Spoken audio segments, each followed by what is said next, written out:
Hi, Lashpreneurs.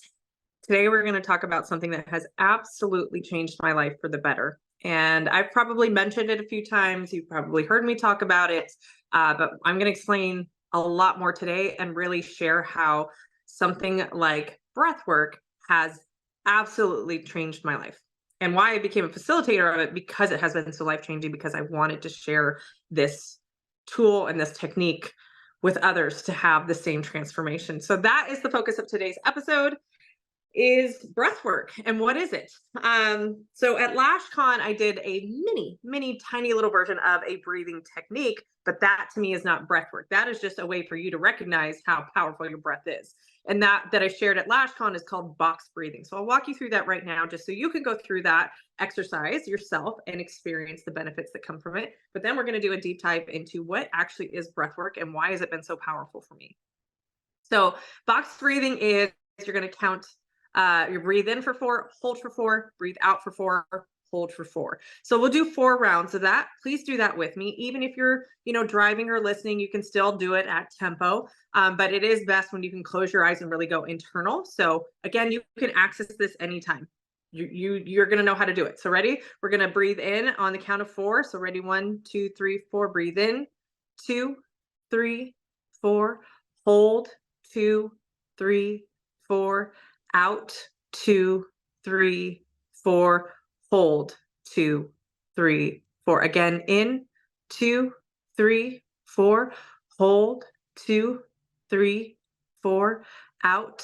2, 3, 4. Hold. 2, 3, 4. In.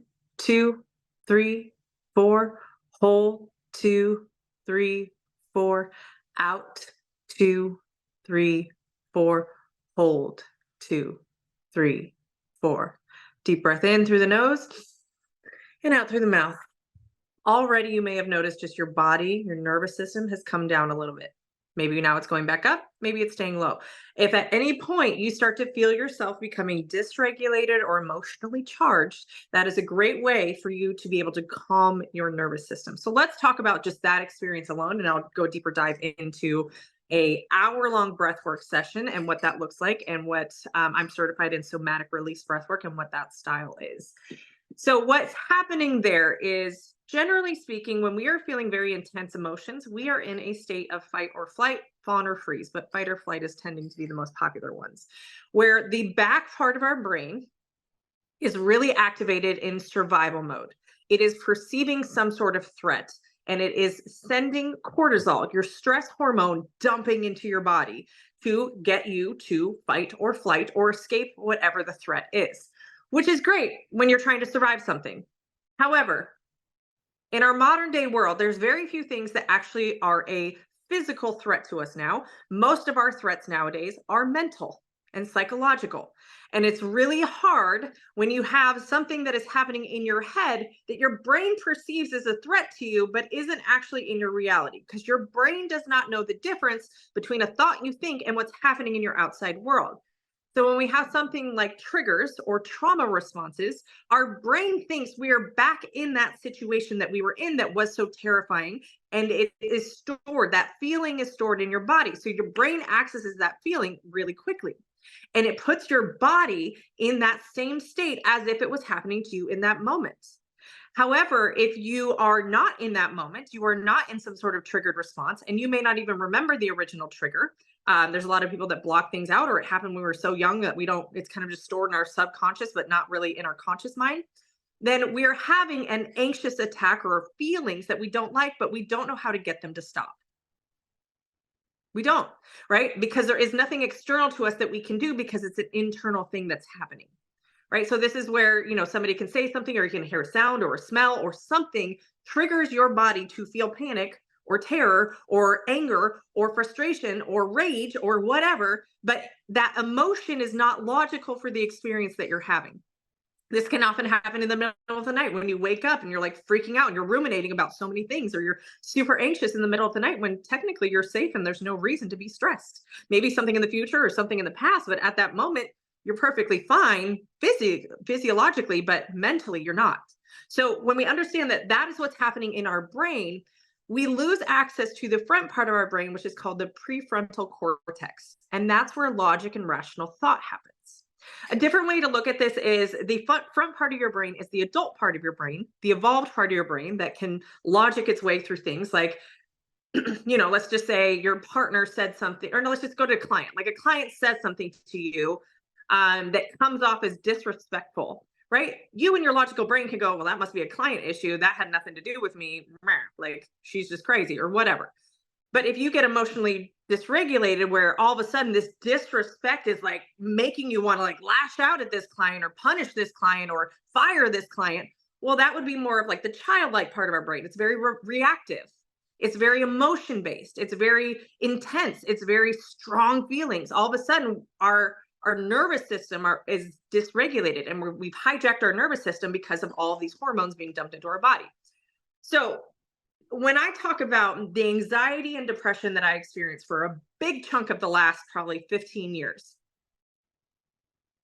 I at first didn't have the awareness that what I was experiencing was anxiety. It wasn't until I had a miscarriage in 2012 and started actually seeing a therapist and having panic attacks for the first time that I started to recognize the felt experience that I had when I was really emotionally dysregulated was labeled anxiety. It's like, oh, that's not just quote unquote the way that I am. That is actually a condition or something that is happening to me, but it's not a part of my personality. Because I didn't know any better. I didn't have the awareness to know that what I was feeling was temporary, first and foremost, and was just something that my body was going through. And I spent the last 15 years understanding more anxiety and how that works and what was happening in my life and trying to develop tools. And I've been in talk therapy since 2012. And while I had a great therapist, it was more trying to logic my feelings instead of really understanding both your thought process and the physical felt experience. Because let's face it, when you're in an anxious mode, when you're in panic attacks, when you're depressed, it is the feeling in your body you're trying to escape, right? It is that feeling that you want nothing to do with, that pit in your stomach, that racing heart, that tightness in your chest. You're probably feeling that right now because even describing it right now, I can feel in my right side, it's starting to get tense. And so we try to repress that. We try to avoid it. We try to shut it out. We try to dismiss it. We try to distract ourselves, right? That's why social media is such a major thing because it's a great distraction, but it's temporary. And it's also out of our control of what we see next. So it could be more triggering. All right. All of that to kind of get to the point where we talk about your breath actually is the only, and I want to make sure I'm getting this right, autonomic part of your nervous system that you can control. So your autonomic nervous system is your automatic nervous system. So your heart beating, your thought, your blood circulating, your nervous system firing off, and your breath. It's what keeps you alive. Your digestion, like all that stuff you don't have control over, except you do have control over your breath. Now you will breathe whether you think about it or not. Right? You will breathe when you're sleeping and you're not conscious. However, when you're conscious, you can also control your breath. So your breath really is the link between your autonomic nervous system and the other part of your nervous system, which I can't remember the name, right? So when we are in fight or flight, that is a survival response that is not really within our control in the sense of when our brain thinks a thought, it triggers hormones that go in our body to then trigger the fight or flight response, which is bringing blood to your vital organs or sending it out to your extremities to like fight and like run or whatever needs to happen. So we can use the power of our breath to calm our nervous system down. That's why even doing the box breathing can start to calm your body down, right? And so there is this beautiful balance that happens between your head and your body, your thoughts and your feelings. Your feelings are felt in the body, your thoughts happen in your head. Our thoughts can trigger a physical response. So I think a thought and I get hormones released into my body, whether it's like dopamine, the happy hormone, or it's cortisol, the stress hormone. And then there's like a mix of other hormones in there, but I'm just going to stick with those two. Okay. So when we have that dumping of hormones into our body, that is what then triggers those uncomfortable feelings or happy feelings, right? And then what can also happen in the reverse is that we have that happening kind of subconsciously where we're not really present to a trigger or a thought happening, but we have a physical feeling, and then our brain will try to interpret why we're having that physical feeling, which means that we may interpret it as fear or as anger or as happiness or as joy, right? And so the example that I jokingly use is, what is it that your body's going through when your heart's racing, when your thoughts are racing, when your breathing gets faster, what is it that you're going through? A lot of you probably defaulted to that's anxiety, or that's a panic attack, or I'm feeling scared, or I'm feeling afraid. But if we took those same physical experiences and we labeled it as an orgasm, is the same not also true? Heart's racing, thoughts are racing, breathing's getting heavier, right? It's all about how you label the physical experience. Same thing with like if you were to think about speaking on stage, and this is a mindset hack I used to use when I would get nervous to speak on stage. Am I nervous about speaking on stage? Am I anxious about it? Or am I excited about it? Because the felt experience in the body is very, very similar. In fact, it might almost be the same, but how I interpret the feeling mentally can shift whether I'm labeling those feelings as joy, excitement, like good nerves, or something to be afraid of, something to be scared of, something to be avoided. That physical feeling is very similar. All right. So let's get into what breath work is and what it does. So when we can control our breath is what triggers our either fight or flight or our rest and digest. Okay, so we've got our fight or flight, which is again kicking in the back part of our brain that is dumping a bunch of hormones where we feel that there's a threat that we need to escape from.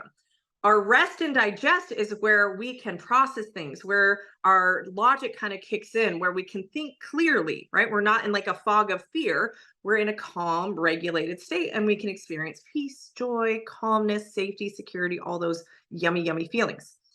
What happens with things like trauma, and we've talked about trauma on the podcast, but I look at trauma as big T trauma and little t trauma. Big T trauma is like the obvious ones that most people would label as trauma, something physically happening to you, car accidents, losing people, grief, all the childhood, we're not going to get into, all of those big T traumas. Little t trauma is any sort of uncomfortable or, just uncomfortable emotion that is stuck in the body. So I'll be very candid in what my quote unquote mini T trauma was, and not even quote unquote. This was traumatic to me as a child. Now, some people may label that as being dramatic, that I'm saying traumatic, but it is something that stuck with me that my brain labeled as an uncomfortable feeling that stuck with me. And that was, I was 4 or 5 years old, walking behind my dad into our garage in our house. And I went to go give him a hug and a kiss on the lips like I had done thousands of times before up to that point. And he said, daddies and daughters don't kiss on the lips. Now, I don't know why that memory stuck out to me as an adult doing inner child work. And I was like, well, this is coming up for me. And when I really started to dig deep into why that specific memory came up, which my dad probably doesn't even remember, I can look at that moment in time and the meaning that I took from that moment. It was my first experience of rejection. Okay. It was also when I probably as a kid made the meaning that I am not lovable as I am, that there is something that I have to do to earn or achieve love, that me, myself, I am not inherently lovable. That's the meaning that my childhood brain, who, when we're under the age of 7, we're really just hormones and we are just our subconscious. We're very impulsive. We're very irrational. We don't have context and cognitive thinking to really understand how the world works. We're very selfish creatures as children, as we should be, but we make meaning out of things because we don't understand how the world works. So when dad rejected me in that moment, I took it as there must be something wrong with me, that who I am as a little girl, there's something not lovable about me. So I have to figure out how to be loved. That has played out in the rest of that I built an entire identity around that. I am very achievement driven. I am very hungry for success. Why? Because I'm trying to out earn my dad. I'm trying to speak the language that my dad speaks, which is money. So I have always been successful at things and always very driven because of that moment. That one moment as a 4-year-old changed everything.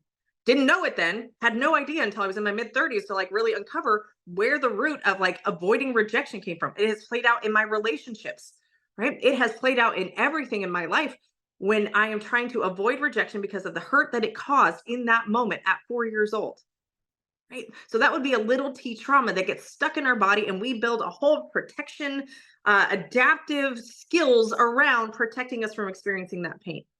So while you may have had a great childhood, you may have not had any sort of big T traumas, we all have little T traumas happening to us all the time. It's things that get stuck in our body. And the beautiful thing about the breath work that I'm going to talk about is that you don't have to understand it. You don't have to know it. Your body remembers it. It stays stuck in your body. There's something that happens in nature that is much easier for us to understand than looking at ourselves. When we have trauma, it's almost like a loop that our nervous system has to go through to complete the trauma. So it is a physiological response our body goes through in trying to make sense of the trauma and close it so that it doesn't stick with us. So out in nature, let's just say that there's a deer that's trying to escape a lion, right? The deer is going through either fight or flight, right? They're trying to run away from the lion. They're trying to get away from the lion so they don't get eaten. If the lion catches you, what do? They play dead, right? Now, if the lion was hungry, it was going to eat you and it's going to kill you. Okay, cool. Like, bye, deer. But sometimes the lion just goes after the chase, or something just goes after the chase. But once they get there, it's like, oh, I'm not chasing it anymore. Like, I'm over it. Well, you can look up YouTube videos and see this experience happening. But it's interesting because what happens is the deer will play dead. And if you're watching the deer long enough after the threat has escaped, you'll start to see the breathing start to kick in. It's very shallow. And then it starts to discharge that trauma by slowing its breath down. And then all of a sudden it has access to the rest of its functioning to then get away. See, because what's happening physiologically is that it's trying to close the trauma cycle. It's trying to close the loop. So our nervous system discharges the energy of the trauma. Okay. What often happens in our modern day world with us is that we don't have safe spaces to discharge the trauma, the feelings that come from that emotion that gets stuck in our body. We are very good as a culture to repress it. That is what is labeled 100% of almost everybody I know is repress your trauma. Repress your feelings. Repress. Don't be irrational. Don't be crazy. Don't be like all these labels that we have for people who have emotional outbursts, because we don't really have safe spaces for us to do that. And that's been the most beautiful thing for breathwork with me, is it is a safe space for me to feel whatever the fuck I need to feel. Pardon my language. Because we all have feelings. We all have emotions. Your human experience involves you being an emotional being. Okay? Even you men, even the men in your lives who were told that feelings are gay, they're feminine, they're all these different things. Like, no, feelings are the human experience, not gender specific. Yet our societal conditioning has made feelings something that is risky and scary. And I understand it, right? Like, I have been I don't want to say victim, but the recipient of really unhealthy emotions being projected at me. And it's harmful and it's hurtful.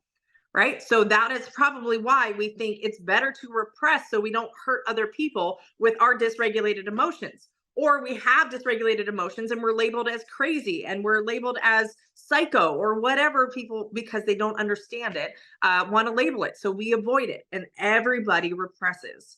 And that is why one of the most freeing things that I've ever done for myself is be exposed to breath work, and to have a regular practice at least once a month, but I will do it once a week if I'm in a really dysregulated state, so that I can discharge the emotions that are hijacking my ability to be able to show up in my life the way that I want to. So how does breath work? What does it look like? And I'm just going to speak to somatic release. I am not certified in other breath works, but there are tons out there. Generally speaking, breath work is about an hour-long session. It can be done in a group. It can be done individually with you and a facilitator. It can be done in person. It can be done virtually. It is really music to go along with breathing. And what I love specifically about the program that I got certified in is that they have what are called NLP cues. So it's neuro-linguistic programming prompts, cues as in like cueing the music. So a lot of what I do in my coaching is neuro-linguistic programming. It is looking at the words that you say and uncovering the meaning behind it. So there are certain words that I can say during a session that will prompt you to either go deeper into a release or to bring in the feelings you want to feel to get a full release experience. So generally speaking, the first half of a breathwork session, about the first 30 minutes, is meant to trigger the fight or flight response. It can be uncomfortable. However, it actually is very freeing because, again, we're in a safe space where we're not having to battle the feelings coming up. We're letting them out. Oh, yes, we are. That is the beautiful release. A good sob, like gut wrenching sob, is completely cathartic to your nervous system. Releasing, where all of a sudden it's like, oh, I've gotten it out. Screaming, rage, I mean, movement, grunting. I mean, there is all sorts. I've seen the gamut of emotions being released. And honestly, the more powerful the emotions, the more I get so excited for that person who's having that release. I have experienced all of the emotions. In fact, through breath work, I have actually come to a really healthy relationship with anger, because anger was something I used to avoid at all costs, confrontation, all of that. What I recognized the first time that I had breathwork where anger was coming up and I am screaming bloody murder into a pillow, which I've never heard myself scream like that. That was something to get used to. It was like, oh, that's been in there the whole time. It just didn't have a safe space to come out because I didn't want the anger to hurt someone else, but I had anger inside. So I've had this healthy understanding of anger and a safe release for it so that it doesn't control me. Because the reality is like anything stuck in you is only affecting you, right? It's your experience that gets worse and worse, not somebody else's. Well, their experience of you may be different. But when you can get that emotion out and then you feel safe to progress with whatever decisions need to progress, we don't put so much meaning on it, or we're not trying to avoid the emotions. We've gotten the emotions out. So now logic can kick in, right? And that front part of our brain can really start to take over and make our experience much better. Okay, so that first half of the breathwork session is we do 10 minutes of mouth breathing. So it's, and it is all to certain types of music that really help to facilitate a release. Now, not everybody has a release. I love it for first timers to do it in a group so they can kind of give themselves permission to release because other people are in there and having some sort of release. So it almost normalizes the emotion of the experience. Some people like to do it one-on-one their first time because they get too in their head about who else is in the room. But for our mastermind members, we always do it in a group setting. And I can tell that those that are doing it for the first time actually go a lot deeper into their emotional release because there's other people that are releasing, especially with some of our people that have done it 2, 3, 4, 5 times. It's very quick for them to get into it, to get the release, and then to get what's the beautiful thing that happens on the second half. So that first half really is you set an intention of what you're trying to do, whether you want clarity, whether you want peace, whether you want love, whether you want, whatever you're trying to release. And I work with you to help you release that specific emotion. What's also beautiful about the in-person part of it is that there can be hands-on touch that can be very nurturing, feeling very safe and comfortable, to help you, again, fully release. And my job as a facilitator is to be an empathetic witness to your experience. It's not there to judge you. Zero judgment. I'm actually more excited than, probably you guys, because I know what's on the other side of it. And for you to really, to push you just a little bit more, right? To get you to get a big release of that emotion, because what you will recognize is once we hit that kind of 30-minute mark and we start to transition into the rest and digest part of your nervous system, we start to breathe in through the nose and out through the mouth. In fact, you can do that right now. It's very, very comforting. That is when we have had a physical release of emotion that we've been repressing. We start to breathe in the felt experience we want to feel. We're very intentional about how we want to feel, and we don't have the same blocks or the same resistance as when we're trying to keep a lid on everything. And it is, I want to say it's like a high. I say that very carefully because it's not drugs. There is no drugs involved. It is your breath. But there are chemicals being released in your body that can feel very, very, very soothing, very light and airy. There's times when I feel like I am flying off in space, and it is the most peaceful feeling you've ever felt. And you can bring in and actually get clarity because you've calmed the noise in your head and in your body. And that's how I know that I've accessed my true self, because I've let go of all the expectations, all the pressure, all the pain, in whatever it is I'm facing in that moment. And I'm there to just access true Tara, true, pure Tara. And I can almost guide myself in that moment of like, why are you struggling with this? Or let's do this. This is not something you need to worry about. Keep your focus over here. The first time I did breath work, I remember it was in July of 2020. So a very, very, very challenging time. And I was in Sedona, Arizona with a business coach of mine. And I remember having this view of me almost like flying over my body. I was just up in the sky and I was like, this is where you need to stay. Don't come down to the earth where you're going to be dragged down. You stay up here because you have purpose. You have a direction. You have clarity up here. And when you only surround yourself with people who are going to be up here, because if you go down there, you're going to get drugged down.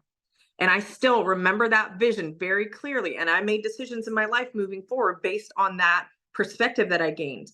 And then I kept doing it, right? And I kept having, I had a really powerful session after my divorce where I realized about 6 months after we had separated, I was like, I'm still acting as a wife. Like I'm still out here acting as a wife when I have no husband. We need to let go and grieve the wife side of me because I'm no longer someone's wife. And that was really powerful for me to have that awareness and that safety to feel that, because I had been a wife for 10 or 11 years at that point. It was my whole identity that I had to let go of. I've had a lot of anger come up since the divorce, and I've worked through a lot of that stuff to get it out so that it doesn't impact how I interact with my ex-husband and some other people in my life that have not been so kind to me because of the divorce. So there's been a lot of healing. When I run into business issues, when I run into challenges in the business or frustration with team members, breath work, and it helps me get clarity on how is it I truly want to handle this? What is authentic to me and not the pressure of anybody else's expectations? So if I haven't sold you enough on it, highly recommend. But it is a great place for you to feel what you need to feel, not repress it, feel safe to feel all the emotions, and really get some clarity on what is in your best interest from your higher self, from your higher power, whether you call it God, whether you call it spirit, whether you call it source, whatever you identify with. You can access that once you've gotten that emotion out of the way that we're struggling so hard to like keep a lid on because we're afraid of what happens when it comes out. But the reality is of your emotion coming out, your emotions are like a bell curve. Your emotions come up, they have a peak, and then they dissipate. And we are fighting so hard not to get to that peak because we're so worried what's going to happen if I get the emotion out. But that may be the one thing that needs to happen in order for you to finally get peace. Yet we're so afraid to experience depth of emotion. But here's the thing. When you experience depth of emotion and you understand that it's temporary, you experience all depths of emotion. We have really low lows. We also have really high highs. It is the contrast and the polarity of having both, because most of life is lived in the middle. But if you keep numbing yourself and distracting yourself from, deep emotions, then you're also numbing and distracting yourself from the high emotions as well. And so we kind of live in this numbed state, but you're being only part human. And so if you can find a space where it's safe for you to experience emotions, deep-seated emotions that we all have, every single one of us has those deep-seated emotions, you will find true freedom. You will connect back with yourself. You will start to honor yourself. Yes, it can be scary to go in, but once you've had the experience of having deep emotions and realize you got out of it and you're okay and you survived and it wasn't the worst thing in the world, it was uncomfortable, sure, you can actually start to heal. And we've done plenty of healing episodes as well, but that to me really has been the greatest tool for my healing, is being able to have a safe space to experience all range of emotions, all of them: happiness, joy, love, sadness, despair, anger, grief. They're all part of the human experience. And so if you're afraid of your breath, you're afraid of your life. And what is it we're fearing? Because most of us want to live the absolute most present we possibly can. We keep running and chasing the future, hoping that when we get there to whatever that goal is, that then we'll feel present, then we'll feel safe in that moment, then we'll feel loved, then we'll feel good enough, then we'll feel worthy, then we'll feel deserving. But no, my friend, all that comes from the inside out. And that is why breathwork has been such an amazing tool for me to access and recondition my body to start to feel how I want to feel inside first, and then just let the external world be a game that I play. It takes that not so fun side of being afraid or being sad or being just worry and the anxiety. It has taken that off the table. Doesn't mean I still don't experience, but now I have a tool to handle it, to get myself out of that feeling, to then either get into action or to just embrace and enjoy the now. And what a gift. So with that being said, don't take my word for it. I'm going to share some of our students and some of my clients, my breathwork clients, their experience of breathwork, so you can hear their varied journeys because it's different for every single person. But the general theme is that it is a very powerful tool to release a lot of pent up emotion. If you're interested in learning more about breathwork, happy to guide you through a session. We do have monthly group sessions that are virtual. If you are in the Nashville area, I do in-person breathwork sessions as well. You're able to DM me, just DM me breathwork, and we'll have a conversation about it. If you want to learn more about it, happy to share as well. Otherwise, I will see you guys next time. Let's listen to some testimonials about breathwork. All right, Tara gave me a 2-minute limit. I'm going to try and make this quick, see if I can do it. I don't think it's enough time to discuss breathwork and just how transformational and amazing it is. If you are ready to go on 10 years of therapy in 1 hour, if you are ready to go down the most amazing self-reflection that you possibly can, if, little traumas, big traumas, you don't even have to have traumas to benefit from it. It brings up things that I had always thought that I had healed or gone through that I didn't. And I wasn't aware that I was holding that all inside of my body. I had no way to release it. And breathwork had allowed me to release things. It had allowed things to come up that I was stuffing under the rug, that I was unaware that I was. And everything that's ever been brought up for me through breathwork, I've been able to work through within the next 3 months. My life has changed so much. It has changed how I communicate with people, how I lead my team at work. Not only that, it's bled into my personal life, where I am a better mother, I am a better wife, I am a calmer person. I used to be so full of anxiety, so full of emergencies and just everything that you could think of. I was very reactive. And breathwork has given me a tool, a piece that I've not only used in myself, I now bring home to my husband. I'm teaching my kids this. It has been the most transformational thing, and I implore all of you to do it at least once. I tell you what, you're going to do it once, you're going to get hooked. You're allowing yourself to just release anything that you've been holding on to in your body, and I highly recommend. Life-changing. So for me, breathwork, it's like this amazing, simple practice that can really ground you, especially when life feels really chaotic. Whenever I'm overthinking or like getting lost in my thoughts, breathwork has this way of really helping me process all of those emotions without immediately reacting to that situation. It's like a reset button. I found that I can tackle challenging situations with a sense of calm and clarity that I didn't have before. So really, it's all about staying in the present moment and really feeling balanced. Hello, my name is Amber, and I just did breathwork with Tara. And coming into the breathwork session, I did not even realize how much I was carrying for years. I had more transformation and more release than I had through probably 6 months of talk therapy in that one session. The emotions that came up, I didn't even know were in there. The change that I've experienced, the grief, the frustration, the anger, the sadness, just so many emotions just were sitting in my body and I had no idea.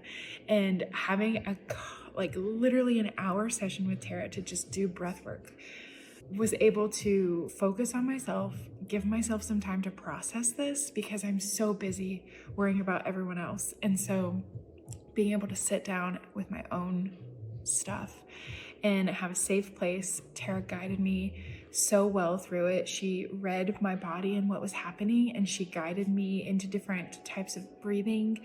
It was incredible. I had a huge aha moment and just like a huge release of just sadness and crying. And then coming into it, I was like, okay, we're done, right?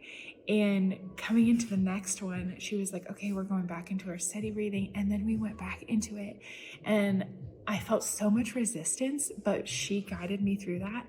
That's where that deeper emotions came out. And there was just this rage inside of me that I didn't even know was in there, of just like buried frustration for months and months and months. And it festered into anger, and it just was beautiful how it came out. And so coming into this week and being able to process everything, it was incredible to be able to journal. It makes time for that. And really, I'm noticing that I'm like lighter. I feel like I'm not easily as frustrated because I now know that my body has a safe place to release these emotions.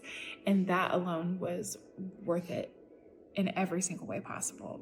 So if you are walking around and your body is telling you that you are stressed or you're carrying grief or you are carrying so many different emotions that you don't know how to process, and talk therapy is not cutting it, going to the gym and trying to sweat it out is not cutting it, journaling is not cutting it, I highly recommend trying breathwork. It was incredible.